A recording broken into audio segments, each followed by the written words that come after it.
রমাদান মাসে একটা রাত আছে লাইলাতুল কদর। লাইলাতুল কদর 27 রমজানেই হবে জরুরি না।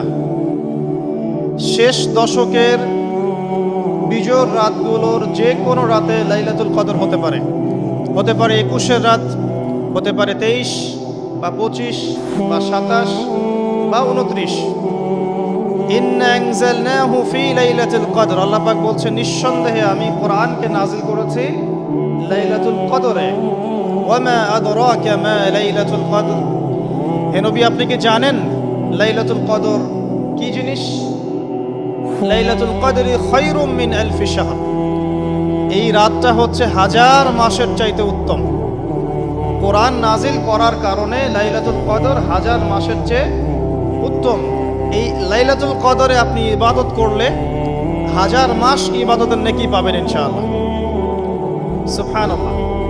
তানাজ্জালুল মালায়েকাতু ওয়ার রূহ, এই রাতে মালায়েকা নাজিল হন, অবতীর্ণ হন, অবতরণ করেন এই পৃথিবীতে, এবং জিবরাইল আলাইহিস সালাম এই পৃথিবীতে আসেন, নেককার বান্দাদের জন্য দোয়া করতে থাকেন। সালামুন হিয়া হাত্তা মাতলাইল ফজর, সকাল পর্যন্ত এই রাতে শান্তি বিরাজ করে। এই রাতে জিবরাইল আলাইহিস সালাম ফেরেশতাদেরকে নিয়ে আসেন, প্রত্যেকটা কাজের ফয়সালা অর্থাৎ এক বছরের তাকদীর নতুন করে নবায়ন করা হয় লাইলাতুল কদরের রাতে। আল্লাহ পাক বলছেন এই কদরের রাতেই আমি কোরআন নাজিল করেছি। আর এই কোরআন যে মাসে নাজিল করা হয়েছে তার নাম কি? রমাদান মাস। তাহলে রমাদান মাসের সবচেয়ে গুরুত্বপূর্ণ বিষয়টা হচ্ছে আল কোরআন নাজিল হওয়া। এই তো কথা কি বুঝতে পারছেন? রমাদান মাসের সবচেয়ে গুরুত্বপূর্ণ ইভেন্টটা কি? আল কোরআন নাজিল হওয়া। যেই কোরআন নাজিল হওয়ার পরে আইয়ামে জাহেলিয়াতে আরবের যত নোংরা সংস্কৃতি ছিল সব কিছু ধুয়ে মুছে পরিষ্কার হয়ে গেছে, হয়নি? আইয়ামে জাহেলিয়াতে শিরক ছিল, আইয়ামে জাহেলিয়াতে সুদ ছিল, সুদ। আইয়ামে জাহেলিয়াতে মাদক দ্রব্যের প্রচলন ছিল, নারীর অবমাননা ছিল, মেয়েদেরকে জীবন্ত কবর দেওয়া হতো, জেনা ছিল, ব্যভিচার ছিল, ধর্ষণ ছিল, মেয়েদের অধিকার ছিল না, দাস প্রথা ছিল, জুলুম ছিল, অন্যায়, মারামারি, কাটাকাটি, রাহাজানি, যুদ্ধ বিগ্রহ, এগুলো আইয়ামে জাহিলিয়াতে পূর্ণ ছিল। এইরকম একটা জাহিলি সমাজকে মাত্র 23 বছরের ব্যবধানে আল্লাহ রাব্বুল আলামিন পরিবর্তন করে দিলেন। সুবহানাল্লাহ। কে পরিবর্তন করলেন? মুহাম্মদুর রাসূলুল্লাহ সাল্লাল্লাহু আলাইহি ওয়াসাল্লাম। কিসের মাধ্যমে পরিবর্তন করলেন? আল্লাহর ওহী, কোরআন এবং সুন্নাহর মাধ্যমে। কত বছরের ব্যবধানে? মাত্র 23 বছর। মাত্র 23 বছর। 23 বছর পরের মক্কায় গিয়ে আপনি দেখবেন কোনো সুদ নাই, কোনো শিরক নাই, কোনো মাদক নাই, কোনো নারীর অবমাননা নাই, সেখানে মেয়েদেরকে আর ধর্ষণ করা হচ্ছে না, সেখানে আর মাদক দ্রব্য মানুষ খাচ্ছে না, সেখানে ভাই ভাই হয়ে গেছে সবাই, একে অপরের সাথে কোনো মারামারি কাটাকাটি ভেদাভেদ নাই, সবাই একটা উম্মাহ হয়ে গেছে। তো এই যে 23 বছরে একটা নোংরা সমাজকে আলোকিত সমাজে পরিণত করা হলো কিসের মাধ্যমে? আল কোরআনের মাধ্যমে। আর সেই কোরআন নাজিল করা হয়েছে রমাদান মাসে। তাহলে এই রমাদান মাসে আমাদের সবচেয়ে বড় দায়িত্বটা কি? কোরআন কেন্দ্রিক জীবন গড়া, তাই নয় কি? কোরআন কেন্দ্রিক জীবন গড়া, কোরআন পড়তে শেখা, কোরআন মানুষকে শেখানো, কোরআনের অর্থটা বোঝা, কোরআনকে নিয়ে গবেষণা করা, কোরআনের দাওয়াত মানুষকে দেয়া, এবং কোরআনের যে বিধান এটা বাস্তবায়নের চেষ্টা করা। এই তো কোরআন কেন্দ্রিক কাজ তো এইগুলোই।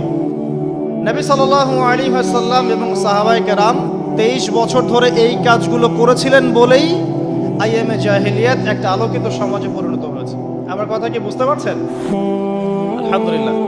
এখন আসেন খুব সরল কথা বলি যে আমরা যারা মুসলিম আছি কোরআন কেন্দ্রিক আমাদের কি কাজ করা উচিত, এই রমাদান মাসে আমরা কি করতে পারি, এবং রমজান মাস থেকে শিক্ষা নিয়ে সারা বছর এটাকে ধরে রাখতে পারি কিভাবে, এটাই মূল কথা। অনেক বেশি কথার প্রয়োজন নাই, মূল কথা কিন্তু অল্প। রমাদান মাসে আমাদের প্রথম দায়িত্ব হচ্ছে আল কোরআন পড়তে শেখা। আমরা কারা কারা কোরআন পড়তে জানি? হাত উঁচু করে একটু। মাশাআল্লাহ, বেশিরভাগ মানুষই কোরআন পড়তে জানেন, আলহামদুলিল্লাহ। জাযাকুমুল্লাহ খায়রান, আল্লাহ পাক আপনাদেরকে বারাকাত দান করুন, দোয়া করি। প্রথম কাজ কোরআন পড়তে শেখা। পড়তে জানেন, আলহামদুলিল্লাহ। তবে আমি কিছু কথা বলি যেগুলো শুনলে হয়তো আপনার কাছে মনে হবে যে আরো ভালো করে পড়া শেখা উচিত। পড়তে শেখা খুব গুরুত্বপূর্ণ একটা কাজ, কিন্তু যেমন তেমন করে পড়তে শিখলে হবে না, মদ মাখরাজ তাজবিদের সাথে পড়তে হবে। যেমন একটা অক্ষর আছে কফ, বড় কফ, যেমন কফ দিয়ে একটা শব্দ আছে কুল। আপনারা সূরায় পড়ছেন নামাজে কুল হুয়াল্লাহু আহাদ, তাই পড়ছেন না? তো এই কুল শব্দের অর্থ হচ্ছে বলুন। কিন্তু আপনি যদি কফ এর মাখরাজটা ভুল করেন এবং কফ না বলে আপনি ছোট কাফ পড়েন এবং কুল না পড়ে আপনি কুল পড়েন, বলেন যে কুল হুয়াল্লাহু আহাদ, তাহলে অর্থটা পরিবর্তন হবে। অর্থ দাঁড়াবে খাও আল্লাহ এক এবং অদ্বিতীয়। আমি কি বুঝাতে পারছি? শুধুমাত্র কফ এর উচ্চারণ সঠিকভাবে না করার কারণে আপনার অর্থ পরিবর্তন হয়ে গেছে, বলো এর জায়গায় খাও অর্থ চলে এসেছে। আপনি পড়ছেন আল্লাহু আকবার, আলহামদুলিল্লাহি রাব্বিল আলামিন, এই তো আপনি পড়ছেন আলহামদুলিল্লাহ। শব্দটা কি? আলহামদুলিল্লাহ। এই হা এর মাখরাজ কোথায়? হা এর মাখরাজ কোথায় বলেন একজন? কণ্ঠনালীর মাঝখান থেকে। এখান থেকে আপনি উচ্চারণ করছেন আলহামদুলিল্লাহি রাব্বিল আলামিন। অর্থ দাঁড়াচ্ছে সমস্ত প্রশংসা জগৎসমূহের রব আল্লাহর জন্য। ঠিক আছে? কিন্তু আপনি এই হায়ে হত্তির জায়গায় যদি হায়ে হাওয়াস পড়েন, যার মাখরাজ অন্য জায়গা থেকে, আপনি পড়ছেন ফর এক্সাম্পল আলহামদুলিল্লাহি রাব্বিল আলামিন, যেমনটা অনেকেই পড়ে থাকে। কেমন আছেন? আলহামদুলিল্লাহ ভালো আছি, তাই না? কেমন আছেন? আলহামদুলিল্লাহ ভালো আছে। তো আলহামদুলিল্লাহ না বলে সে বলেছে আলহামদুলিল্লাহ। ওই যে হায়ের উচ্চারণ পরিবর্তন হয়ে গেছে, এই কারণে অর্থ পরিবর্তন হয়ে দাঁড়াবে যে সমস্ত নিন্দা আল্লাহর জন্য, যিনি জগৎ সমূহের রব। আমার কথা কি বুঝতে পারছেন? শুধু হা এর মাখরাজ ভুল হওয়ার কারণে এই সমস্যা হলো। তাই যারা পড়তে শিখেছি আরো ভালো করে পড়তে শিখি, মদের সাথে মাখরাজের সাথে তাজবিদের সাথে সমস্ত নিয়ম কানুনগুলো আবার চর্চা করি, যাতে আপনার তিলাওয়াতটা 100% বিশুদ্ধ হয়। আল্লাহ পাক তৌফিক দান করুন। ফর এক্সাম্পল একটা উদাহরণ দিচ্ছি, আলিফ লাম মিম, সূরা বাকারার প্রথমে আছে না আলিফ লাম মিম? এই আলিফ লাম মিমের অর্থ আছে, কিন্তু আল্লাহ ছাড়া এই অর্থ কেউ জানেন না। এর অর্থ আমরা করতে পারবো না, কিন্তু অর্থ আছে। যালিকাল কিতাব লা রাইবা ফিহ, এটা এমন একটা কিতাব যে কিতাবের মধ্যে কোনো সন্দেহ নাই, কোনো সন্দেহ নাই। এই যে নাই এর অর্থটা হচ্ছে লা, মানে নাই। লা রাইবা, কোনো সন্দেহ নাই। রাইব মানে সন্দেহ, লা মানে না। লা রাইবা, কোনো সন্দেহ নাই, ফিহি এর মধ্যে, মানে এই কিতাবের মধ্যে। এখানে লায়ের উপর কি মদ আছে? লায়ের উপরে কি মদ আছে না? লাকে টানতে হবে না? কি বলেন? লাকে টানতে হবে না? লাকে টানতে হবে। লা রাইবা ফি, লাকে টানতে হবে। এই যে বলি আমরা লা ইলাহা, লাই টান নাই? লা ইলাহা, লাই টান আছে না? আছে। ইল্লাল্লাহ, কোনো ইলাহ নেই আল্লাহ ছাড়া। তো এই যে আপনি পড়ছেন লা রাইবা ফি, ঠিক আছে, কিন্তু আপনি যদি মদটাকে ভুল করেন এবং আপনি পড়েন যালিকাল কিতাব লা রাইবা ফি, লায়ে কি করেন নাই? মদ পড়েন নাই, লাই আপনি টানেন নাই, কিন্তু পড়েছেন যালিকাল কিতাব লা রাইবা ফি। অর্থ কি হবে? অর্থ হবে এটা এমন একটা কিতাব যে কিতাবে অবশ্যই সন্দেহ আছে। আমি মনে হয় বুঝাতে পারছি না।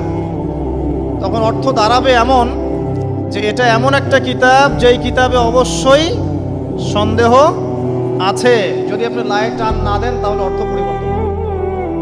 আপনি পড়ছেন কুল ইয়া আইয়ুহাল কাফিরুন, বলুন হে কাফেররা, লা আ'বুদু, আমি ইবাদত করি না, মা তা'বুদুন, যার ইবাদত তোমরা করো বা তোমরা করছো। এখানেও লায়ের মধ্যে মদ আছে, লা আ'বুদু মা তা'বুদুন। কিন্তু আপনি যদি মদ না করেন, যদি পড়েন কুল ইয়া আইয়ুহাল কাফিরুন লা আ'বুদু মা তা'বুদুন। অর্থ কি হবে? বলুন হে কাফেররা, বলুন হে নবী হে কাফেররা, আমি অবশ্যই তার ইবাদত করি যার ইবাদত তোমরা করো। নাউযুবিল্লাহ। আমি কি বুঝাতে পারছি ভাই?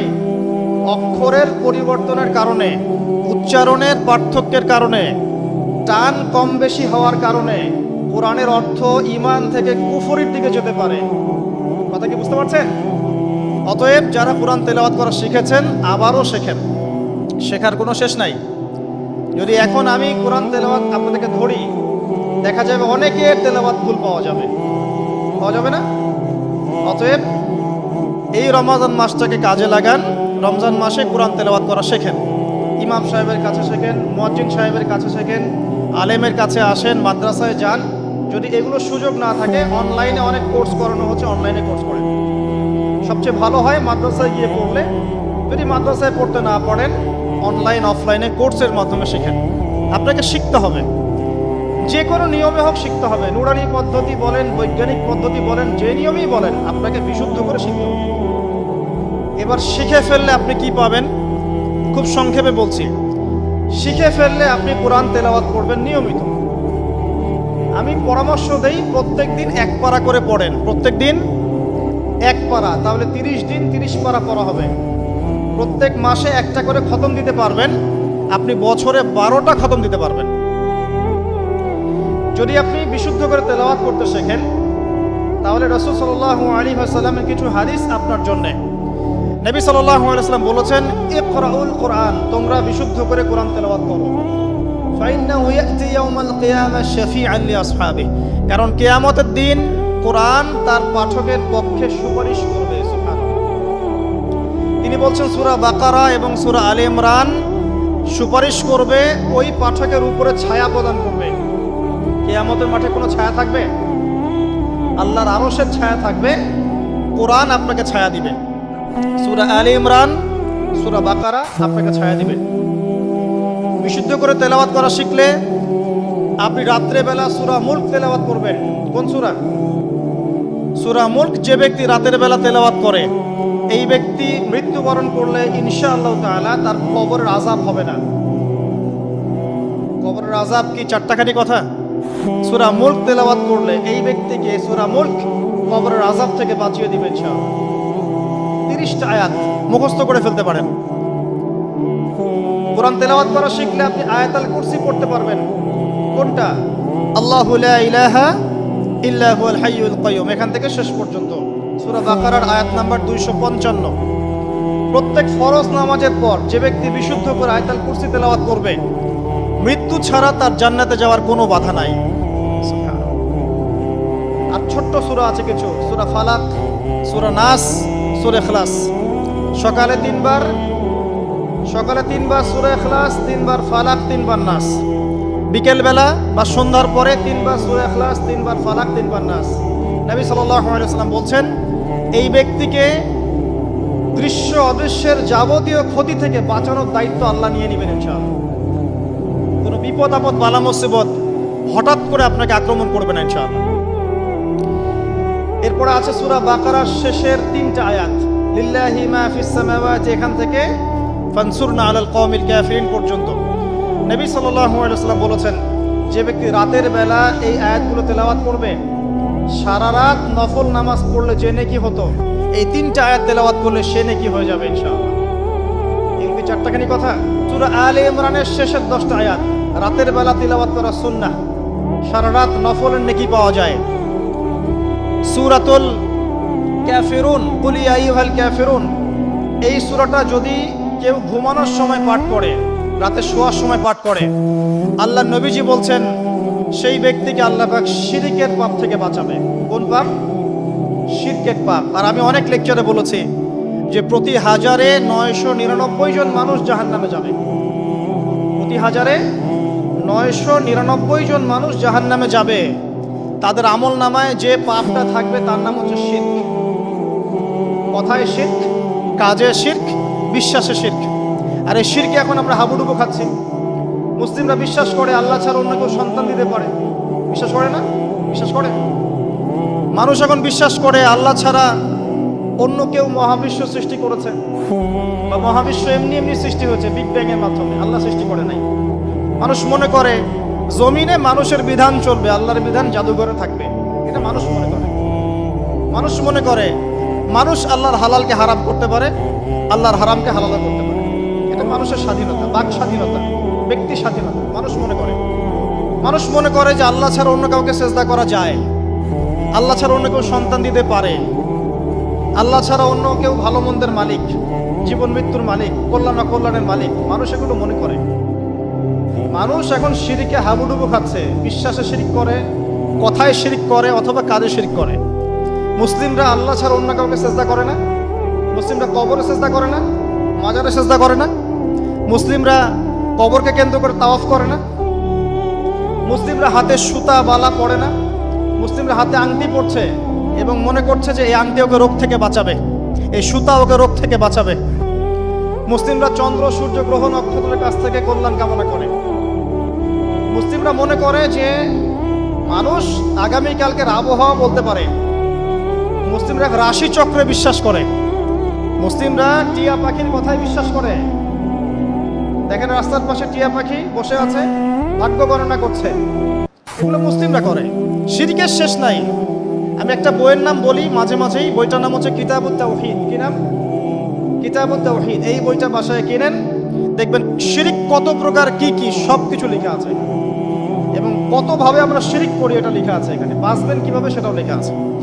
যাই হোক, সূরাতুল কাফিরুন যে ব্যক্তি শোয়ার সময় পড়বে, আল্লাহ পাক তাকে শিরকের পাপ থেকে বাঁচিয়ে রাখবেন ইনশাআল্লাহ। আল্লাহ পাক শিরকের একটা গোপন পাপ আছে, গোপন শিরক, রিয়া, মানুষকে দেখানোর জন্য আমল করা, লোক দেখানো আমল, এটা থেকেও আল্লাহ পাক বাঁচাবে সেই ব্যক্তিকে, যে ব্যক্তি সূরা কাফিরুন রাতের বেলা তেলাওয়াত করবে ঘুমানোর সময় ইনশাআল্লাহ তাআলা। আর অনেক সূরা আছে। কারো যদি চোখ লাগা, বদনজর, জিন ঘটিত কোনো সমস্যা হয়, সূরা জিনের প্রথম 10টা আয়াত পরে দম করে ফু দিবেন, দেখবেন ইনশাআল্লাহ রোগী ভালো হয়ে গেছে ইনশাআল্লাহ। কারো যে কোনো অসুস্থতা থাকলে চিকিৎসা করবেন, ওষুধপত্র খাবেন, সব ঠিক আছে। তার আগে সূরা ফাতিহা পড়বেন। সূরা ফাতিহা পড়ে নিজের গায়ে দম করবেন, পানিতে দম করে খাবেন, দেখবেন সূরা ফাতিহার মধ্যে শিফা আছে। সূরা ফাতিহার মধ্যে শিফা আছে। এই সূরা আরেকটা নাম হচ্ছে আয়াতুশ শিফা। এই সূরার মধ্যে শিফা আছে, আরোগ্য আছে, আর অনেক আয়াত আছে, এগুলো বলতে গেলে সময় শেষ হয়ে যাবে। প্রথম যে কাজ আমাদের, সেটা হলো আল কোরআনকে বিশুদ্ধ করে পড়তে শেখা। আমার কথা কি বুঝতে পারছেন? যারা পড়া শিখেছেন আবার পড়া শেখেন। কারণ কি আমি বললাম, আপনার অক্ষরের পার্থক্যের কারণে, মদ মাখরাজের পার্থক্যের কারণে, তাজবিদের নিয়মের ভুল ত্রুটির কারণে অর্থ পরিবর্তন হয়ে যেতে পারে। তখন সারাটা জীবন আপনি ভুল পড়ে যাবেন। আর আমি এটা আপনাকে হলফ করে বলতে পারি যে আপনি কোরআন যতটুকু তেলাওয়াত করছেন এবং নামাজে যে আরবিগুলো পড়ছেন, এগুলোর মধ্যে অনেক ভুল ভ্রান্তি আছে, আপনি জানেন না। যদি আপনি কোনো আলেমের কাছে যান, তাকে শোনান, তিনি আপনার ভুল ধরাতে পারবেন। অতএব আবার বিশুদ্ধ করে পড়া শেখেন। আল্লাহ পাক তৌফিক দান করুন। নবীজি বলেছেন সাল্লাল্লাহু আলাইহি ওয়াসাল্লাম, মান ক্বারাআ হারফাম মিন কিতাবিল্লাহি ফালাহু হাসানা। কেউ যদি একটা হরফ তেলাওয়াত করে কোরআনের, তার নেকি হবে কত নেকি? আল হাসানাতু কা'আশরি আমসালিহা। এক নেকি 10 দিয়ে গুণ করা হবে। অর্থাৎ একটা হরফ তেলাওয়াত করলে 10 নেকি হবে ইনশাআল্লাহ। আলিফ লাম মিম পড়লে 10 নেকি হয় না, আলিফ লাম মিম পড়লে 30 নেকি হয়। কারণ আলিফ একটা হরফ, লাম একটা হরফ, মিম একটা হরফ। আপনি কি জানেন কোরআনে কতগুলো হরফ আছে? আল কোরআনে 600টা পৃষ্ঠা আছে। কত পৃষ্ঠা? একটা হাফেজি কোরআনে 600 পৃষ্ঠা থাকে। প্রত্যেক 20 পৃষ্ঠায় একটা করে পারা শেষ হয়। প্রত্যেকটা পৃষ্ঠার মধ্যে 15টা করে লাইন থাকে। কয়টা লাইন থাকে? 15টা লাইন থাকে। প্রত্যেকটা লাইনের মধ্যে 9টা করে গড়ে শব্দ থাকে। গড়ে 9টা করে শব্দ থাকে। এক পৃষ্ঠায় দেখবেন 134 বা 135টা শব্দ থাকবে। এখন 600কে আপনি 135 দিয়ে গুণ করলে দেখবেন আল কোরআনে 77,800টা শব্দ আছে। 77,800টা শব্দ আছে, মানে প্রায় 78,000 শব্দ আছে। এটা হলো শব্দের কথা বললাম। এই শব্দগুলো সব নতুন শব্দ নয়, এগুলো বের হয়েছে মাত্র 4 থেকে 4,500 শব্দ থেকে। মাত্র 4 থেকে 4,500 শব্দ থেকে। এই শব্দগুলো আবার 3 ভাগে ভাগ করা যায়। এক ভাগ হচ্ছে নাউন্স, নাউন্স তো বোঝেন, বিশেষ্য, যেগুলোকে আমরা ইসম বলি, যেমন আল্লাহ, মুহাম্মদ, জিবরিল, মিকাইল, ইব্রাহিম, ইসমাইল, এগুলো নাউন মানে বিশেষ্য। একগুলো আছে ফেল বা ক্রিয়াপদ, যেমন না'বুদু, নাস্তাঈন, নাতরুকু, ইয়ামালুন, ইয়াফআলুন ইত্যাদি। অনেকগুলো আছে ফেল মানে ক্রিয়া। এই ফেলগুলোই মূল জিনিস, এগুলো ভার্বস। এগুলো 2 ভাগে ভাগ করা যায়, ফেলে মাজি এবং ফেলে মুদারি, অতীতকাল এবং বর্তমান ভবিষ্যৎকাল। আরেকগুলো আছে হরফ বা অব্যয়, এগুলোকে আমরা ইংরেজিতে বলি প্রোনাউন্স বা প্রিপোজিশন বা কনজাংশন, ইন্টারজেকশন, এগুলো সব কিছু মিলেই হরফ। এই অল্প কিছু শব্দ থেকে কোরআনের ৭৮,০০০ শব্দ বের হয়েছে। কোরআনের যদি কেউ 400 থেকে 500টা মাজদার জানে, মাত্র 400 থেকে 500টা মাজদার, ইনশাআল্লাহ তাআলা সে কোরআনের 70% অনুবাদ করতে পারবে ইনশাআল্লাহ। কথা কি বুঝতে পারছেন? হয়তো কিছু বুঝতে পারছেন না।